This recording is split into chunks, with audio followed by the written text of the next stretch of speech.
ইউসুফ জুলেখা এপিসোডের নামে হযরত ইউসুফ আলাইহিস সালামের জীবনী কি তুলে ধরা হচ্ছে, নাকি এই এপিসোডের মাধ্যমে অন্য কায়দায় প্রেম অর্থাৎ প্রেম প্রীতিকে সর্বত্রই প্রচার করা হচ্ছে? আপনারা যারা মোটামুটি হযরত ইউসুফ আলাইহিস সালামের এই এপিসোডটি সম্পূর্ণ দেখেছেন, তারা এই সম্পূর্ণ এপিসোডের মূল তাৎপর্য হয়তো বা বুঝতে পেরেছেন। আর যারা সম্পূর্ণ এপিসোড দেখেনি তারা হয়তো বা এই বিষয়টি এখনো বুঝতে পারেননি। তো যারা দেখেছেন তাদের উদ্দেশ্যে শুধুমাত্র বলবো যে আপনারা কি খেয়াল করে দেখেছেন যে এই এপিসোডের মধ্যে হযরত ইউসুফ আলাইহিস সালামের জীবনীকে তুলে ধরা হচ্ছে, নাকি এর সঙ্গে সঙ্গে প্রেম অর্থাৎ আরো অন্যান্য বিষয়গুলোকেও প্রমোট করা হচ্ছে? যেমন প্রথমে আপনাদেরকে একটু বলে রাখি, এই এপিসোডের মধ্যে কিন্তু শুধুমাত্র জুলেখা বা হযরত ইউসুফ আলাইহিস সালাম সম্পর্কে বলা হয়নি। এখানে বলা হয়েছে ইউসুফ নবীর অর্থাৎ পিতার সম্পর্কে, তার ভাইদের কিভাবে তারা ভুল করেছিল এবং কিভাবে তারা ওই ভুলগুলোকে পরবর্তীতে সংশোধন করেছিল, এই বিষয়গুলোকেও। এছাড়াও অর্থাৎ রাষ্ট্র পরিচালনা এবং কৃষি মন্ত্রণালয়, অর্থ মন্ত্রণালয় থেকে শুরু করে একটি রাষ্ট্রকে কিভাবে পরিচালনা করতে হয়, শিক্ষা ব্যবস্থা এবং অন্যান্য যে বিষয়গুলি রয়েছে সমস্ত কিছু এই এপিসোডের মাধ্যমে উপস্থাপন করা হয়েছিল। এখন কিছু সংখ্যক মানুষ এই এপিসোডকে কেন্দ্র করে এবং হযরত ইউসুফ আলাইহিস সালাম এবং এই জুলেখার নাম দিয়ে সেখানে অন্যান্য বিষয় যেমন প্রেমকে তারা সর্বত্রই প্রচার করতেছে এবং তারা এটাই বলার চেষ্টা করতেছে যে প্রেম হযরত ইউসুফ আলাইহিস সালাম আর জুলেখা নাকি প্রেম করেছিল, আর তাদের প্রেম নাকি অর্থাৎ অনেক প্রেম কাহিনী তাদের নাকি ছিল, এরকম বলা হচ্ছে। স্পষ্ট করে বলতেছে, এরকমটা কারা বলতেছে আপনারা দেখে রাখবেন যে জারি গান বা ভাটিয়ালি গান বা যারা বাউল শিল্পী রয়েছে, আসলে এরা যে কোন জগতের মধ্যে থাকে আর এরা যে কি নিজেকে মনে করে, এরাই এই সমস্ত বিষয়গুলো বেশি বেশি প্রচার করতেছে। যেখানে ইসলামের মধ্যে গান বাজনা হারাম, ওখানে দেখা যাচ্ছে যে এরা গান বাজনা করতেছে এবং ধীরে ধীরে হযরত ইউসুফ আলাইহিস সালামের এই জীবনী এবং এই ঘটনাগুলোকে উপস্থাপন করে মানুষকে বোকা বানাচ্ছে। আর আমার আরো একটি প্রশ্ন থাকে, যারা এই বিষয়গুলোকে খুব মনোযোগ দিয়ে শোনেন, আচ্ছা আপনাদের মাথায় কি মিনিমাম কোনো বুদ্ধি বা মিনিমাম কোনো সেন্স নাই যে আপনারা একজন নবীর জীবনী এরকম যারা এরকম বেয়াদবের ঘরের কাছ থেকে আপনারা শুনতেছেন, যারা গান দিয়ে এরকম হযরত ইউসুফ আলাইহিস সালামের মতো কাহিনী, হতো একজন পবিত্র নবী যার সম্পর্কে কথা বলতে গিয়ে আল্লাহ তাআলা একটি সূরা নাজিল করেছে, সূরা ইউসুফ নামে, এবং কোরআনের মধ্যে শ্রেষ্ঠ কাহিনী বলে উল্লেখ করেছে এই ইউসুফ আলাইহিস সালামের কাহিনীকে। এবং আমাদের প্রিয় নবী হযরত মুহাম্মদ সাল্লাল্লাহু আলাইহি ওয়াসাল্লাম ইউসুফ নবীর সম্পর্কে অনেক কথা বলেছে।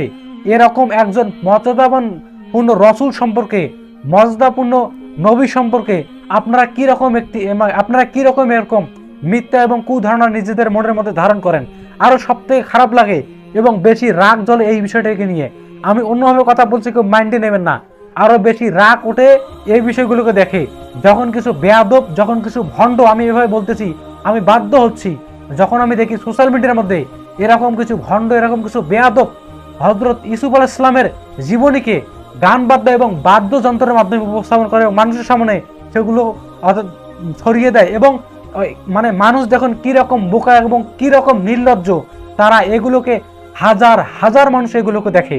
প্রতিটি ভিডিওর মধ্যে 1000 2000 ভিউজ নয়, লক্ষ লক্ষ ভিউজ। তার মানে কি লক্ষ লক্ষ মানুষ এই বেয়াদবির ভিডিওগুলো দেখে এবং তারা দেখে এবং মজা নেয়, এবং তাদের মাথার মধ্যে এতটুকু সেন্স আসে না যে আল্লাহ তাআলার একজন নবী, তাকে নিয়ে এরকম ব্যঙ্গত্ব করা হচ্ছে এবং গান বাজনার মাধ্যমে তার জীবনী উপস্থাপন করা হচ্ছে।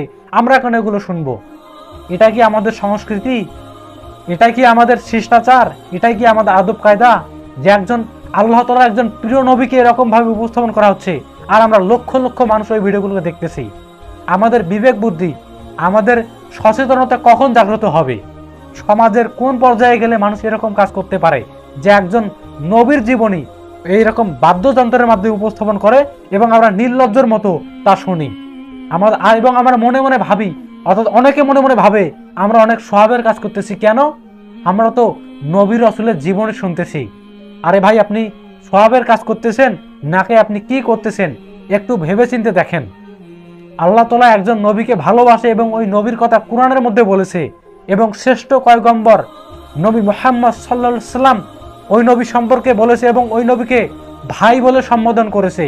আর আপনি ওই নবীর জীবনী এরকম বাদ্যযন্ত্র দিয়ে যারা উপস্থাপন করে, আপনি ওই নবীর জীবনী আপনি শোনেন, আপনি একবার ভেবে দেখেন আপনি কি করতেছেন। আমি বেশ কিছু বলবো না, আপনাকে ভাবার জন্য শুধুমাত্র এতটুকুই বললাম যে আপনি কি করতেছেন, আপনি কোন পথে যাচ্ছেন একটু খেয়াল করে দেখবেন। আর হ্যাঁ, কেউ মন খারাপ করবেন না, এরকম রাগান্বিত হয়ে কথাবার্তা বললাম, এর কারণ হচ্ছে যে এরকম বেয়াদবি দেখে আমি নিজেকে ঠিক রাখতে পারলাম না। সমাজ আজ কোথায় চলে গিয়েছে একবার ভেবে দেখেন, এবং ভিডিওগুলোকে সর্বত্রই শেয়ার করতে পারেন এবং ওই সমস্ত মানুষের কাছে শেয়ার করেন বেশি বেশি করে যারা এইরকম ভিডিও দেখে এবং নিজেকে মনে করে যে আমি খুব ভালো কাজ করতেছি, খুব ভালো জিনিস দেখতেছি। তাদের কাছে বেশি বেশি শেয়ার করবেন। অনেক কথা বলতে মন চাচ্ছে কিন্তু সংযত কারণবশত বলতে পারতেছি না। বুঝে নেবেন এবং সর্বত্রই শেয়ার করবেন এবং সকলকে এই ভিডিওগুলোকে দেখার মতো অর্থাৎ পরিবেশ পরিস্থিতি তৈরি করে দেবেন।